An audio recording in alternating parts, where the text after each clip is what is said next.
আমাদের বাড়ি ছিল গ্রামে, আর ছোটবেলায় আমাদের ওখানে মেথি শাকটা পাওয়াই যেত না, যদিও পাওয়া যেত একটু শহরের দিকে, তো ওইখানে পাওয়া যেত। কিন্তু পুনেতে আসার পর এখানে মহারাষ্ট্রে প্রচুর পরিমাণে মেথি শাক। মারাঠিরা তো মেথি শাক ছাড়া কিছু বোঝেই না।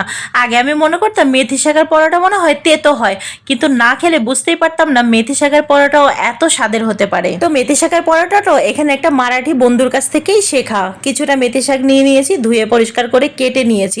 আর ওরা না মেথি শাকটা কাটে না, একটা একটা করে পাতা ওরা ছিঁড়ে নেয়, কিন্তু আমি পাতাগুলো কেটে নিয়েছি ছোট ছোট টুকরো করে, না হলে আমার ছেলে মেয়ে মুখে বাঁধলে পরে খেতে চাইবে না। পরে মেথি শাকের মধ্যে 1 চামচ মতো আজওয়ান, 1 চামচ মতো জিরে গুঁড়ো, একটু হলুদ গুঁড়ো, একটু লঙ্কার গুঁড়ো, লবণ দিয়ে ভালো করে মিক্স করে মুখ সমান করে 2 কাপ ময়দা আর একটু উঁচু উঁচু করে 2 কাপ আটা দিয়েছি। এইভাবে বানালে পরে মেথি পরোটাটা কিন্তু একদম তিতো লাগে না, আর খেতে কিন্তু ভীষণ স্বাদের লাগে।